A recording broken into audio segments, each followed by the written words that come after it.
This is Matthew 24, part 12. Let's now go to Matthew 24, verse 29. Immediately after the tribulation of those days shall the sun be darkened, and the moon shall not give her light, and the stars shall fall from heaven, and the powers of the heavens shall be shaken.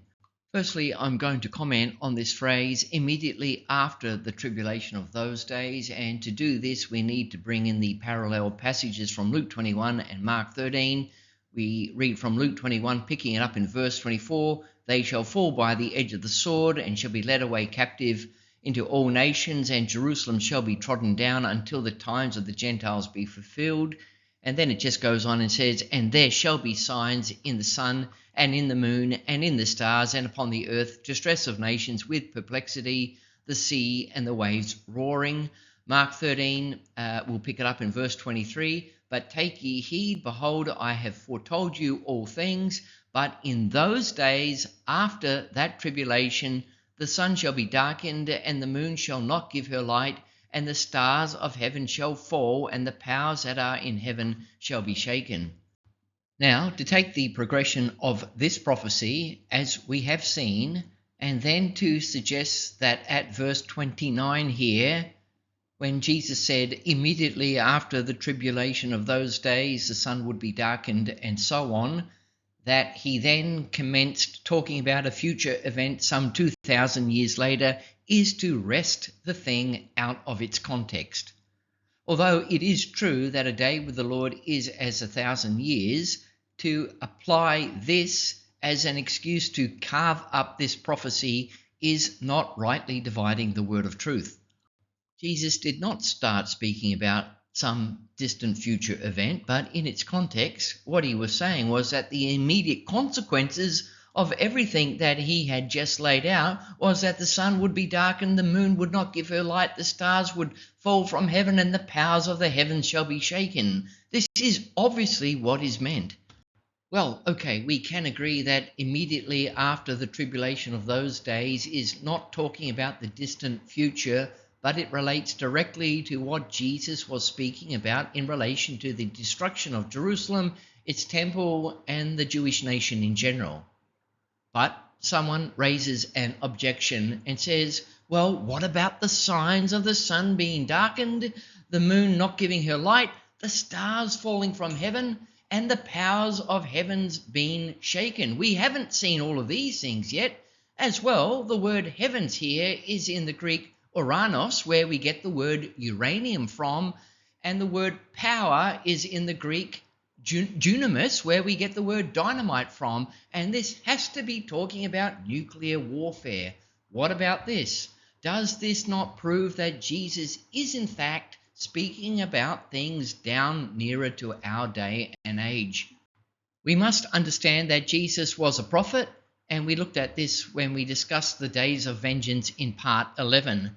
Given that Jesus is that prophet above all others, it obviously follows that he would use the same style of prophetic language which his own prophets used in the Old Testament. After all, it was he who gave them the words to speak.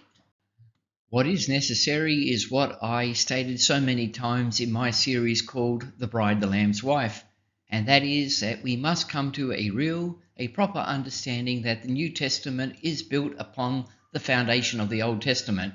So far, nobody has yet criticized me for making that statement. We must understand the language of the prophets, starting with Moses and all the prophets, as Jesus said. We must understand the language of the prophets, otherwise we will develop faulty theology in the New Testament. How could it be otherwise? We must understand the biblical usage of apocalyptic language, and only then will we be able to unlock a more perfect understanding of what is set forth in the New Testament. I'm going to unfold more of this very shortly, but before I do, I'm going to point out that I have in fact already done this in my Revelation Remastered series, Revelation 1 Part 4 in particular. The point of my mentioning this here is to draw your attention to the fact that the book of Revelation opens with the phrase, the revelation of Jesus Christ. In other words, The book of Revelation is in fact the revelation of Jesus Christ. And in that book, the use of apocalyptic language hasn't changed, coming from the Old to the New Testament. The transition from the Old to the New Testament didn't require a change in the style of the language of the prophets. And the revelation of Jesus Christ, the book of Revelation, clearly demonstrates that Jesus Christ was all over the language of the prophets, and he used it in the same way as his servants, the prophets, did in the Old Testament, and this is simply wonderful. And by way of clarification, I want to say that I am not for one moment suggesting that Matthew 24 and the book of Revelation are dealing with one and the same topic, being the destruction of Jerusalem and its temple, because they are not. This is where the preterists stumble and unwittingly fall into a trap laid by the Roman Catholic Jesuit Alcazar. And once again, I direct you to my series called An Examination of Preterism and Other Things for all of the details, and I have provided a lot of detail in that series. What I am endeavoring to do now is to show that the use of apocalyptic language in the New Testament, in this case in the book of Revelation, is the same as it was in the Old Testament, and as we will see, it is also the same in Matthew 24 and its related passages. So let us now go back to the Old Testament and look at the language of the prophets. Isaiah 13 deals with the overthrow of the Babylonians by the Medes, and we pick it up in verse 6. How ye, for the day of the Lord is at hand. Note that there is not only one day of the Lord. I think that many Christians feel that there can only be one day of the Lord, and that's about the time that we are living in now. That's not being honest with the Scriptures. That's skewing the Scriptures to make them all about us, and that's not honouring God's Word. There have been many days of the Lord, and we need to appreciate this. The phrase, the day of the Lord, speaks of the appointed time arriving for the destruction and judgment upon a people, upon a nation. It's that simple. The verse continues, it shall come as a destruction from the Almighty. Note that God said he would destroy Babylon, but he used the Medes to accomplish this. Matthew 24 is dealing with another day of the Lord, the overthrow of that wicked and adulterous generation, that corrupt house of Judah, and he would overthrow them, but this time he would use the Romans, the legs of iron in Bible prophecy, to throw it down to the ground and walk all over it. Verse 7 continues, therefore shall all hands be faint, and every man's heart shall melt. The parallel passage of Matthew 24 is Luke 21, and in Luke 21 verse 26 we read, men's hearts failing them for fear, and looking after those things which are coming on the earth, for the powers of heaven shall be shaken. In my church experience, Luke 21 verse 26 was only ever spoken about in terms of this current day and age, and the speaker would point to the increase in heart attack rates as proof that people were having the life scared out of them because the prophecy was speaking about the end of this world. Well, did that happen to people back in ancient Babylon? Did they have increased heart attack rates? Who knows? But what the verse is speaking about is the great fear, the tremendous fear coming upon the people due to the things that were about to come to pass. In Isaiah chapter 13, it's dealing with the end of the Babylonian Empire. In Matthew 24 and its parallel in Luke 21, it is dealing with the end of that Judah nation, that Jewish kingdom. Men's hearts would fail them. Great fear would grip the people. Let's be honest about the increase in heart attack rates that the world is currently experiencing. What's causing this? Is it really fear of the end of the world? I think that most of us probably recognize that it is directly related to a certain mandatory cookie that tens of millions of people the world over took in recent times. That, coupled together with other contributing factors such as the pesticides that are in our food and many other things, which I'm not going to mention here, otherwise this video is going to be taken down. They are the cause for the increase in heart attacks all over the world, but you are probably never going to hear this from the respectable Bible prophecy teacher. He won't go there. It's best to reinterpret the Bible and Bible prophecy than deal with the real problem, alas. But let's get on with what we're focusing on now. Verse 8, and they shall be afraid, pangs and sorrows shall take hold of them, they shall be in pain as a woman that travaileth. Exactly the same as what we read concerning the destruction of Jerusalem by the Romans in Matthew 24 verse 8. All these are the beginning of sorrows, talking about the birth pains that shall come upon a woman with child. And then it says, they shall be amazed one at another, their faces shall be as flames. Their faces shall be as flames. Does anybody really think that that is literal? Of course it's not. It's apocalyptic language, speaking of their faces being flushed with fear, being aghast. Read the book of Josephus and his detailed account of the atrocities committed both by the Jews upon the Jews and also by the Romans upon the Jews, the inhabitants of Jerusalem, and I guarantee you that your facial expression will change. You will be shocked, aghast at the terrific and revolting details of what happened, and then think how it must have been to have been there in the midst of those things, and their faces shall be as flames. It all makes perfect sense. Isaiah 13 verse 9, behold, the day of the Lord cometh, cruel both with wrath and fierce anger, to lay the land desolate. Matthew 24 deals with the abomination of desolation. The verse continues, and he shall destroy the sinners thereof out of it, for the stars of heaven and the constellations thereof shall not give their light. The sun shall be darkened in his goings forth, and the moon shall not cause her light to shine. And I will punish the world for their evil. Bearing in mind, this is only dealing with the destruction of Babylon.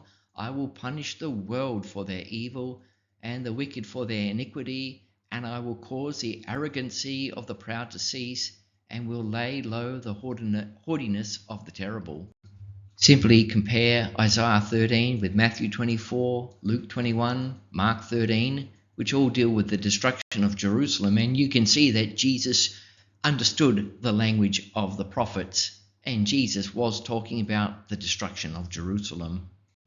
The stars of heaven not giving their light, the sun and the moon being darkened, is not referring to the actual stars, sun and moon, but rather to the bright luminaries of the empire in question, the king, the princes, the rulers of that empire being thrown down and destroyed. This is exactly what Jesus is talking about when he is talking about that wicked house of the Jews. It was going to be thrown down to the ground, and its lights would be punched out, as it were. The sun would set upon them. Isaiah 34 deals with the destruction of ancient Idumea. We pick it up in verse 1. Come near, ye nations, to hear, and hearken, ye people, let the earth hear, and all that is therein, the world and all the things that come forth of it. Was the Lord speaking to the Australian Aborigines, the American Indians, those down in South America, those peoples? Of course he wasn't. This is the language of prophecy.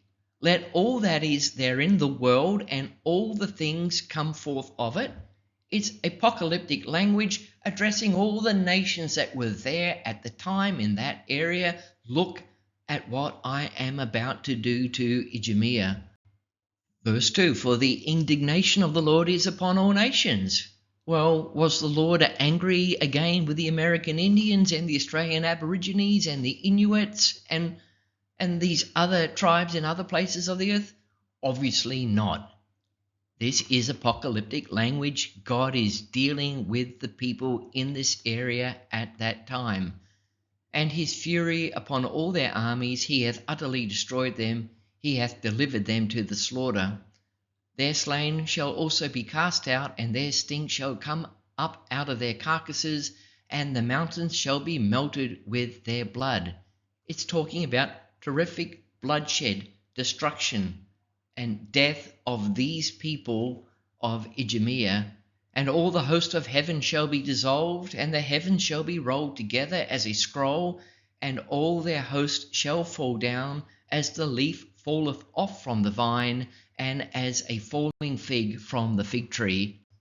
Isaiah 34 verse 4 talks about the heaven being dissolved and rolled together as a scroll, and all their host, that would be the stars of heaven, falling down as a leaf falls off a fig tree. Matthew 24 verse 29 says, immediately after the tribulation of those days shall the sun be darkened, and the moon shall not give her light, and the stars shall fall from heaven, and the powers of the heavens shall be shaken. These things are referring to the end of the road for the high and lofty ones, and in the case of the Jews, it is speaking of the fall of the rulers, the chief priests, scribes and Pharisees. These would be brought down to the earth. The heavens signifying that sphere of rulership over the nation being shaken and rolled together. This is apocalyptic language, and in its context, it is not talking about nuclear warfare. Isaiah 34 talks about the destruction of the Idumeans. Matthew 24 speaks about the destruction of the nation of the Jews.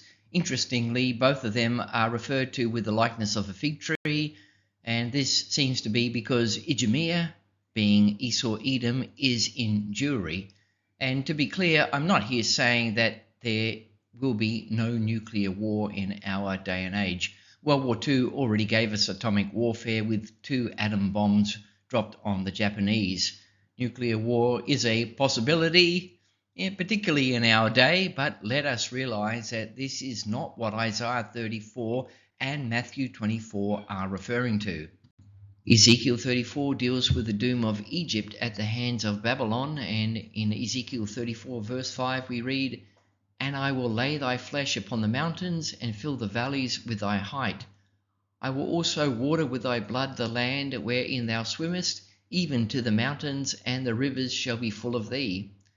And when I shall put thee out, I will cover the heaven, and make the stars thereof dark. I will cover the sun with a cloud, and the moon shall not give her light. All the bright lights of heaven will I make dark over thee, and set darkness upon thy land, saith the Lord God. I will also vex the hearts of many people, when I shall bring thy destruction among the nations into the countries which thou hast not known."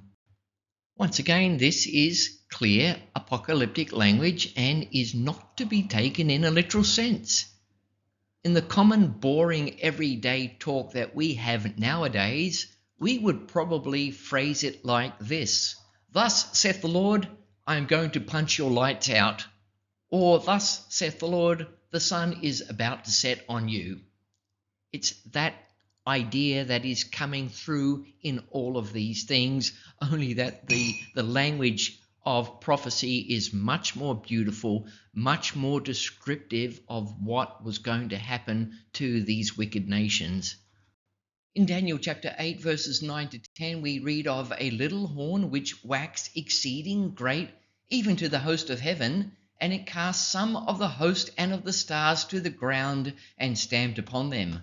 This was a prophecy of the Seleucid king Antiochus Epiphanes. He was the little horn.